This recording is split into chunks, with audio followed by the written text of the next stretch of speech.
আমরা অধিবেশনে যুক্ত হব, কারণ আমরা মনে করি বাংলাদেশের জনগণ আমাদেরকে নির্বাচিত করেছে, ভোট দিয়েছে জাতীয় সংসদে যাবার জন্য, জনগণের পক্ষে কথা বলার জন্য, সংস্কারের পক্ষে কথা বলার জন্য।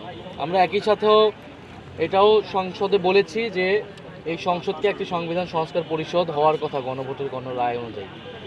এখন 2/3 আসন সরকারি দলের পক্ষে, মেজরিটি যেহেতু তাদের পক্ষে, তাদের এটা দায়িত্ব ছিল এই সংবিধান সংস্কার পরিষদ আহ্বান এটা গঠন করার জন্য উপযুক্ত ব্যবস্থা নেওয়া।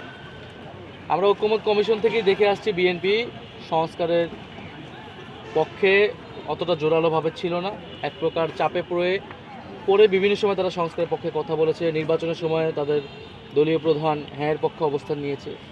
পরে আমরা আশা করেছিলাম যেহেতু তারা জনগণের সামনে অবস্থান নিয়েছিল সংস্কারের পক্ষে, তারা নির্বাচিত হয়ে আসার পরও সেটা বাস্তবায়ন করবে। এখন যেহেতু তারা সেটা বাস্তবায়ন করছে না, ফলে আমাদের জায়গা থেকে আমরা সংসদে কথা বলেই যাব, পাশাপাশি আমরা রাজপথেও এটার পক্ষে জোরালো অবস্থান তৈরি করব। আমরা সরকারের জায়গা থেকে এখনও চূড়ান্ত বক্তব্য পাইনি যে তারা কি গণভোট একেবারেই মানছে না, এরকমটাও তারা বলছে না। তারা নানান ঘুরিয়ে পিছিয়ে কথা বলছে। আমরা হয়তো ঈদের পরবর্তী অধিবেশনে তাদের কাছ থেকে আরও স্পষ্টভাবে জানতে চাব যে তাদের এই গণভোট বা গণরায় নিয়ে তাদের অবস্থান কি। তাদের চূড়ান্ত অবস্থান আসার পরে আমরা আমাদের চূড়ান্ত অবস্থান ব্যক্ত করি। সংস্কারের পক্ষে থেকেও এটা যদি বাংলাদেশের কোনো রাজনৈতিক দলও না দাঁড়ায়, এনসিপি দাঁড়াবে, কারণ সংস্কারের সেই প্রতিশ্রুতি নিয়েই, বাংলাদেশ পরিবর্তনের আকাঙ্ক্ষা নিয়েই তো এনসিপির জন্ম। ফলে এটা এনসিপি এককভাবে হলেও এই সংস্কারের পক্ষে অবস্থান করবে। সেখানে যদি 11 দল বা 11 দলের বাইরে আরও রাজনৈতিক শক্তিকে আমরা এখানে ইনভলভ করার বা ন্যূনতম ঐক্যমত তৈরি করার আমরা প্রচেষ্টা করব। গণভোটের আদেশ নিয়ে কিন্তু সরকার দলের পক্ষ থেকে সেদিন প্রশ্ন তোলা হয়েছে।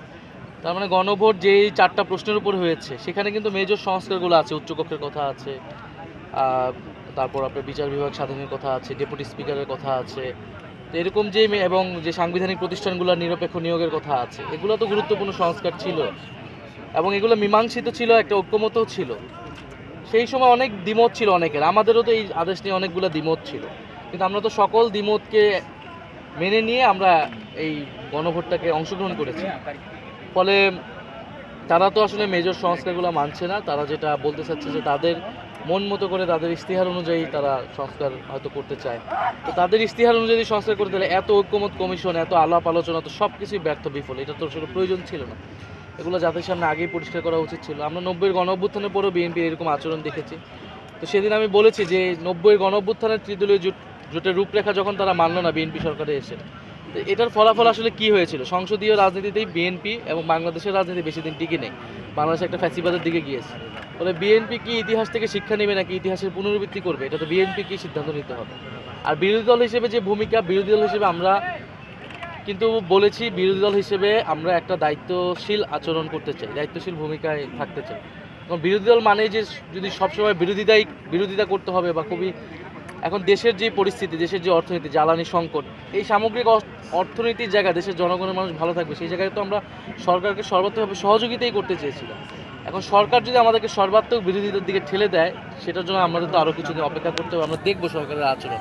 তারপর আর তাছাড়া আমরা প্রথম অধিবেশন আমরা ওয়ার্কআউট করেছি, যেখানে যেখানে কঠোর অবস্থান নেওয়া প্রয়োজন সম্পূর্ণভাবে সেখানে নিচ্ছি, যেখানে যেখানে একটা সমঝোতার জায়গা থাকা প্রয়োজন সেই জায়গাটুকু আমরা রাখছি। আমরা সকল দরজা বন্ধ করছি। কালার এক্সপার্ট ডার্ক স্যাপ এবং মাইল্ড অন হ্যান্ডস টেকনোলজি সমৃদ্ধ অরিক্স অ্যাডভান্স ডিটারজেন্ট পাউডার, আপনার লন্ড্রি এক্সপার্ট।